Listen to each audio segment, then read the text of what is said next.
ഉൽപ്പത്തി 8-ാം അധ്യായം. ദൈവം നോഹയെയും അവനോടുകൂടെ പെട്ടകത്തിൽ ഉള്ള സകല ജീവികളെയും സകല മൃഗങ്ങളെയും ഓർത്തു. ദൈവം ഭൂമിമേൽ ഒരു കാറ്റടുപ്പിച്ചു, വെള്ളം നിലച്ചു.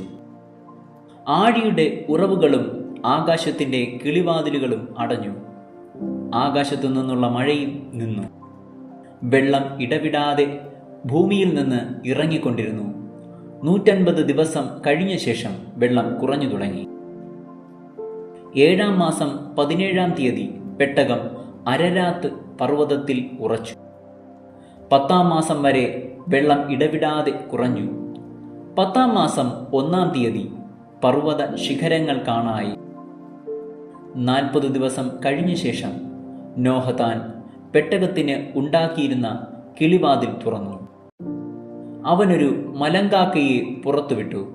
അത് പുറപ്പെട്ട് ഭൂമിയിൽ വെള്ളം വറ്റിപ്പോയതുവരെ പോയും വന്നും കൊണ്ടിരുന്നു. ഭൂമിയിൽ വെള്ളം കുറഞ്ഞുവോ എന്നറിയേണ്ടതിന് അവനൊരു പ്രാവിനെയും തൻ്റെ അടുക്കൽ നിന്ന് പുറത്തുവിട്ടു. എന്നാൽ സർവ്വഭൂമിയിലും വെള്ളം കിടക്ക കൊണ്ട് പ്രാവ് കാൽ വെപ്പാൻ സ്ഥലം കാണാതെ അവൻ്റെ അടുക്കൽ പെട്ടകത്തിലേക്ക് മടങ്ങി വന്നു. അവൻ കൈനീട്ടി അതിനെ പിടിച്ചു തൻ്റെ അടുക്കൽ പെട്ടകത്തിലാക്കി. 7 ദിവസം കഴിഞ്ഞിട്ട് അവൻ വീണ്ടും ആ പ്രാവിനെ പെട്ടകത്തിൽ നിന്ന് പുറത്തുവിട്ടു.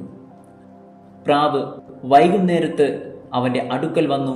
അതിൻ്റെ വായിൽ അതാ ഒരു പച്ച ഒലിവില. അതിനാൽ ഭൂമിയിൽ വെള്ളം കുറഞ്ഞു എന്ന് നോഹ അറിഞ്ഞു.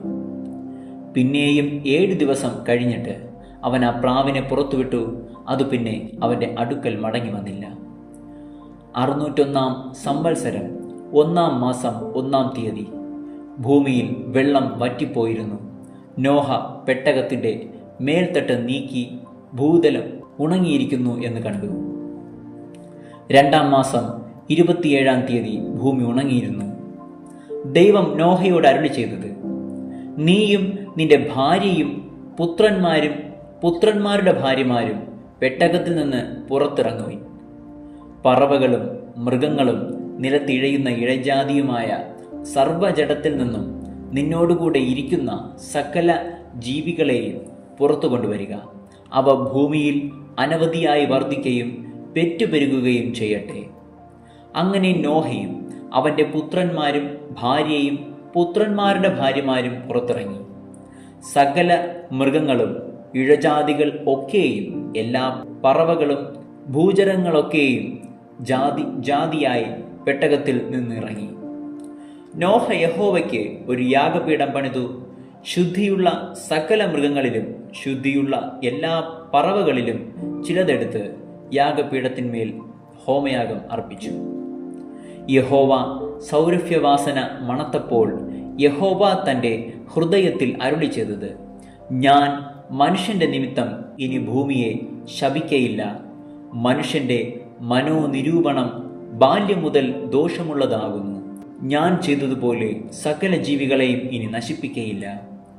ഭൂമിയുള്ള കാലത്തോളം വിതയും കൊയ്ത്തും ശീതവും ഉഷ്ണവും വേനലും വർഷവും രാവും പകലും നിന്നുപോകയും ഇല്ല.